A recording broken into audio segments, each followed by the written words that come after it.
Hello student, स्वागत है आपका आपके अपने YouTube channel the peak online coaching में।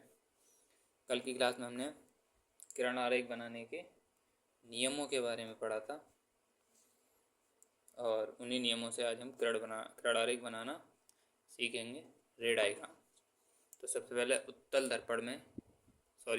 दर्पण में किरण आरेख बनाना सीखेंगे हम। तो सबसे पहले हेडिंग लगाएंगे किरण आरेख। कल नियम हमने पढ़े थे किरण आरेख बनाने के, उन्हीं नियमों के अकॉर्डिंग किरण आरेख बनाना सीखेंगे आज की क्लास में हम।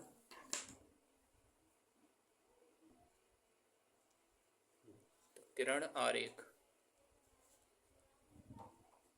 यानी कि रे डायग्राम्स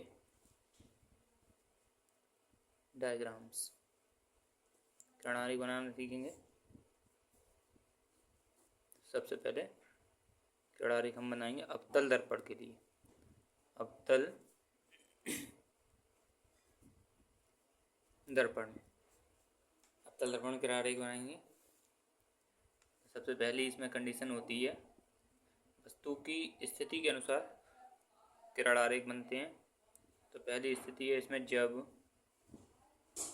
वस्तु अनंत पर हो। जब वस्तु अनंत पर हो, पहली कंडीशन होती है जब वस्तु कहाँ पे हो, अनंत पर। तो अनंत पर वस्तु, सबसे पहले हम अवतल दर्पण बनाएंगे। अवतल दर्पण, ये हमारा अवतल दर्पण होता है जिसमें उभरे हुए तल पर पॉलिश कर दी जाती है। उभरे हुए तल पर पॉलिश करने पर अवतल दर्पण बन जाता है। जो इसका परावर्तक तल होता है वो हमेशा बाईं ओर रखना है। ये दर्पण का ध्रुव P, एक दर्पण का वक्रता केंद्र होता है C, ध्रुव और वक्रता केंद्र के बीच में मुख्य फोकस F। अब जो वस्तु है हमारी दर्पण की मुख्य अक्ष पे ना होकर अनंत पे रखी हुई है वस्तु, तो अनंत पे वस्तु रखी हुई है, तो दूसरा वाला नियम हम फॉलो करते हैं इसमें किरण आरेख का, कि मुख्य फोकस से होकर जाने वाली प्रकाश की किरण परावर्तन के पश्चात मुख्य अक्ष के समांतर हो जाती। कैसी हो जाती? मुख्य अक्ष के समांतर। दूसरी वाली जो किरण है, तीसरा वाला नियम लगाएंगे अब, वक्रता केंद्र से होकर जाने वाली प्रकाश की किरण पर दर्पण से परावर्तन के पश्चात अपने मार्ग पर वापस लौट आती है। जहाँ ये दोनों किरणें आपस में इंटरसेक्ट करती हैं, काटती हैं, वहीं क्या बन जाता है? वस्तु का प्रतिबिंब। अब चूंकि प्रतिबिंब मुख्य अक्ष के नीचे बना है, इसलिए प्रतिबिंब कैसा होगा? वास्तविक और उल्टा। ध्यान रखना, वास्तविक प्रतिबिंब हमेशा उल्टे होते हैं। अब इसमें तीन चीज़ें हमें लिखनी होती हैं: प्रतिबिंब की स्थिति का मतलब कहाँ पे प्रतिबिंब बना है, उसकी प्रकृति और आकार। क्योंकि वस्तु यहाँ अनंत पे थी, हमें नहीं पता कितनी बड़ी वस्तु थी, बहुत बड़ी वस्तु होगी। स्थिति कहाँ पे बना प्रतिबिंब? तो प्रतिबिंब कहाँ पे बना? मुख्य फोकस पर, यानी कि F पर। प्रतिबिंब कहाँ पे बना? F पर। प्रकृति प्रतिबिंब की कैसा होगा? वास्तविक, क्योंकि मुख्य अक्ष के नीचे बना है। और वास्तविक प्रतिबिंब हमेशा उल्टे होते हैं, हमेशा उल्टे। तो वास्तविक और उल्टा। आकार वस्तु से छोटा होगा इसका, और वस्तु से छोटा। पहली कंडीशन हो गई। ये तीन चीज़ें हमें याद रखनी होती हैं इसमें: स्थिति, प्रकृति और आकार वस्तु का। दूसरी कंडीशन होती है, अब जैसे जैसे वस्तु एक एक स्टेप करके दर्पण की ओर बढ़ाते जाएंगे, वैसे वैसे प्रतिबिंब दर्पण से दूर होता जाएगा। दूसरी स्थिति होगी जब वस्तु अब अनंत और वक्रता केंद्र C के बीच में आ जाएगी। तो जब वस्तु अनंत तथा वक्रता केंद्र होता है C के मध्य हो, तब वही सबसे पहले दर्पण बनाना है हमें। अवतल दर्पण के लिए किरण आरेख बना रहे हैं, तो सबसे पहले अवतल दर्पण बना लिया। मुख्य अक्ष, ये दर्पण का ध्रुव होता है P, वक्रता केंद्र C और मुख्य फोकस F।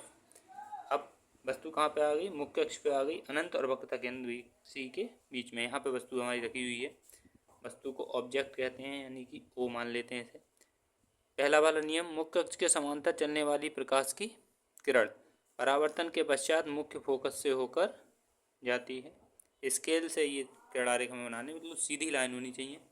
दूसरी किरण कहाँ से होकर जाएगी, तीसरा वाला नियम फॉलो करेंगे हम। वक्रता केंद्र से होकर जाने वाली प्रकाश की किरण परावर्तन के पश्चात अपने मार्ग पर वापस लौट आती है। जहाँ ये दोनों किरणें आपस में इंटरसेक्ट करती हैं वहीं क्या बन जाता है, प्रतिबिंब बन जाता है, इमेज यानी कि आई। अब वही तीन चीज़ें हमें लिखनी होती हैं, प्रतिबिंब की स्थिति, प्रकृति और आकार। क्या क्या होगा, स्थिति कहाँ पे बना, सी व एफ के बीच, सी व एफ के मध्य। प्रकृति कैसा प्रतिबिंब होगा, वास्तविक और उल्टा, वास्तविक और उल्टा। वास्तविक प्रतिबिंब हमेशा उल्टा होता है, याद रखना है। और अवतल दर्पण हमेशा वास्तविक प्रतिबिंब ही बनाता है। आकार कैसा होगा, वस्तु से छोटा, वस्तु से छोटा। तीसरी कंडीशन देखेंगे अब हम। अब वस्तु कहाँ पहुँच जाएगी बच्चों, एक स्टेप और दर्पण की ओर बढ़ा देंगे वस्तु को, वस्तु पहुँच जाएगी वक्रता केंद्र सी पर।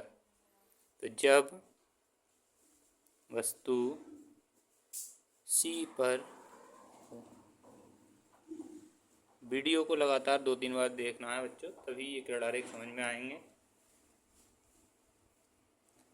वस्तु कहाँ पे हो, सी पर हो, तो ये एक ऐसी कंडीशन होती है जिसमें वस्तु के बराबर साइज का प्रतिबिंब बनता है। यानी कि जहाँ पे वस्तु होती है ठीक उसी के नीचे वस्तु की इमेज बन जाती है।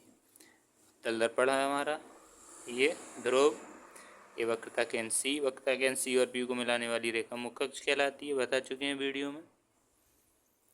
ये इन दोनों के मध्य में एक बिंदु होता है जिसे मुख्य फोकस कहते हैं एफ। अब हमारी वस्तु कहाँ पे है बच्चों, वक्रता केंद्र सी पर। ये ऑब्जेक्ट है हमारी, ओ वस्तु है। वही वाला नियम लगाना है आपको बच्चों, मुख्य अक्ष के समांतर चलने वाली प्रकाश की किरण परावर्तन के पश्चात कहाँ से होकर जाती है, कमेंट में बताएंगे बच्चों। मुख्य फोकस से होकर जाती है। अब वक्रता केंद्र से होकर तो जा नहीं सकती क्योंकि वक्रता केंद्र पे वस्तु रखी हुई है। दूसरा वाला नियम फॉलो इसमें करना है हमें। दूसरा वाला नियम, मुख्य फोकस से होकर जाने वाली प्रकाश की किरण परावर्तन के पश्चात मुख्य अक्ष के समांतर हो जाती है। ये 3 हम नियम पहली वाली क्लास में से पिछली वाली क्लास में बता चुके हैं। जहाँ ये दोनों किरणें काटती हैं वहीं पे क्या बन जाती है, हमारी इमेज। अब चूंकि जहाँ वस्तु थी वहीं हमारी क्या बनी, इमेज। तो इमेज जो होगी वस्तु के साइज की होगी। वही 3 चीज़ें हमें इसमें लिखनी होंगी, स्थिति, प्रकृति, किसकी, प्रतिबिंब की स्थिति, प्रतिबिंब की प्रकृति और उसका आकार। तो प्रतिबिंब की स्थिति कहाँ पे बना, प्रतिबिंब वक्रता केंद्र पर यानी कि सी पर। प्रकृति इसकी कैसी है, वास्तविक और उल्टा प्रतिबिंब बना है, वास्तविक और उल्टा। वीडियो अगर अच्छी लगे बच्चे तो लाइक और सब्सक्राइब करना ना भूलें। आकार वस्तु के बराबर, आकार कैसा होगा बच्चों, वस्तु के बराबर। अगली वाली नेक्स्ट कंडीशन हमारी क्या होगी, कमेंट में बताएंगे सभी बच्चे। नेक्स्ट कंडीशन क्या बताया था हमने, एक एक स्टेप वस्तु दर्पण की ओर बढ़ती जाएगी। तो वस्तु अभी कहाँ पे थी, सी पे, अब कहाँ पहुँच जाएगी, सी और एफ के बीच में वस्तु होगी। चौथी कंडीशन होगी तो क्या, चौथी कंडीशन क्या है, जब वस्तु सी व एफ के मध्य हो, सी व एफ के मध्य हो। देखते हैं क्या होगा। सबसे पहले क्या बनाएंगे बच्चों, अवतल दर्पण बनाएंगे हम। सबसे पहले ये अवतल दर्पण बना लिया हमने, कंपास की सहायता से इसे बनाएंगे, प्रकार की सहायता से बिल्कुल सही बनेगा। अब क्या बनाते हैं हम, मुख्य अक्ष। मुख्य अक्ष की परिभाषा क्या होती है, मुख्य अक्ष बताएंगे सभी बच्चे कमेंट में। ये दर्पण का एक बिंदु होता है, पी से क्या कहते हैं कमेंट करके बताना है बच्चों को। यहाँ पे वक्रता केंद्र होता है सी, इन दोनों के बीच में एक बिंदु होता है वक्रता केंद्र और मुख्य फोकस वक्रता केंद्र और ध्रुव के बीच में एक बिंदु होता है एफ। क्या कहते हैं इस बिंदु को, बताएंगे सभी बच्चे। अब वस्तु कहाँ है हमारी, सी और एफ के बीच में, यानी कि यहाँ कहीं, इन दोनों के बीच में कहीं पे भी वस्तु रखी जा सकती है। ये हमारी वस्तु है। किरण आरेख का नियम, मुख्य अक्ष के समांतर चलने वाली प्रकाश की किरण परावर्तन के पश्चात मुख्य फोकस से होकर जाती है। ये ऑब्जेक्ट है हमारी ओ। कौन सा नियम लगाना है बच्चों, वही मुख्य फोकस से होकर जाने वाली प्रकाश की किरण, फोकस से होकर जाने वाली प्रकाश की किरण परावर्तन के पश्चात मुख्य अक्ष के समांतर हो जाती है। मुख्य अक्ष ये और ये किरणें हमारे साथ समांतर होनी चाहिए। जहाँ ये दोनों किरणें आपस में इंटरसेक्ट करती हैं वहीं क्या बन जाता है, वस्तु का प्रतिबिंब। तो इसकी स्थिति क्या होगी, प्रकृति और आकार।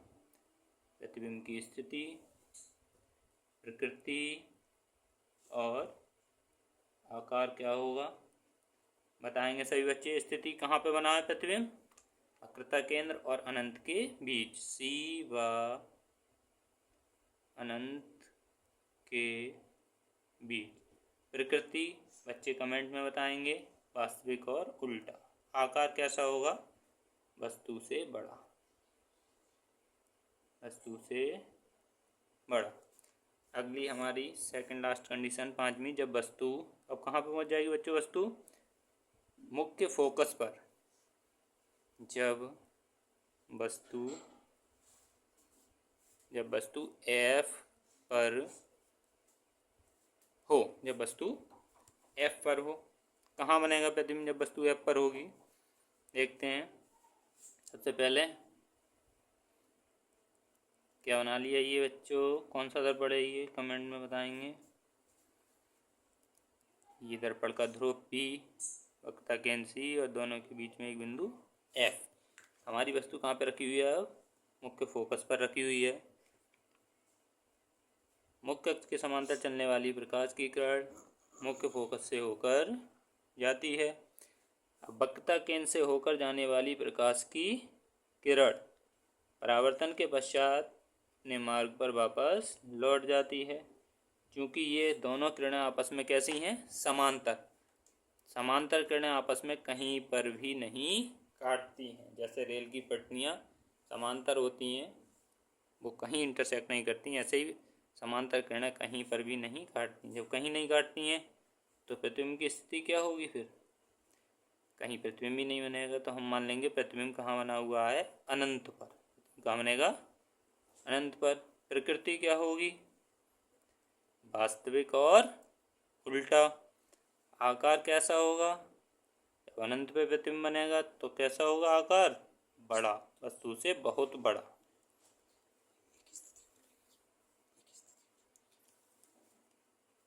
अगली छठी हमारी कंडीशन होगी, लास्ट कंडीशन है ये बच्चों, बहुत इम्पोर्टेंट कंडीशन है। जब वस्तु ये कंडीशन है जिसमें वस्तु का आभासी प्रतिबिंब बनता है अवतल दर्पण में। जब वस्तु एफ और पी के बीच में पहुंच जाएगी, जब वस्तु एफ व पी के मध्य हो, एफ व पी के मध्य हो, देखते हैं क्या होगा। सबसे पहले एक दर्पण बनाया, अवतल दर्पण, ये मुख्य अक्ष, दर्पण का ध्रुव पी, वक्रता केंद्र सी और मुख्य फोकस है। यहाँ पे एक वस्तु रखी हुई है एफ और पी के बीच में। मुख्य अक्ष के समांतर चलने वाली प्रकाश की किरण मुख्य फोकस से होकर जाती है। अगली वक्रता केंद्र से होकर जाने वाली प्रकाश की किरण परावर्तन के पश्चात वापस लौट आती है। इधर ये किरणें फैलती जा रही हैं। इन किरणों को आगे बढ़ाने पर ये एक बिंदु पर इंटरसेक्ट करती हैं, यानी कि मुख्य अक्ष के ऊपर प्रतिबिंब बनेगा।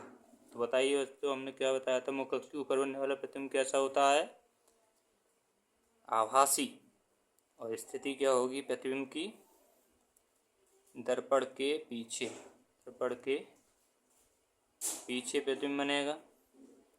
प्रकृति क्या होगी, प्रकृति इसकी बदल जाएगी क्योंकि मुख्य अक्ष के ऊपर बना हुआ है।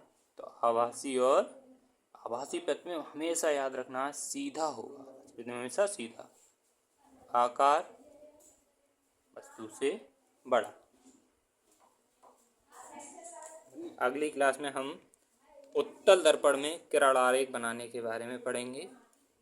Thank you.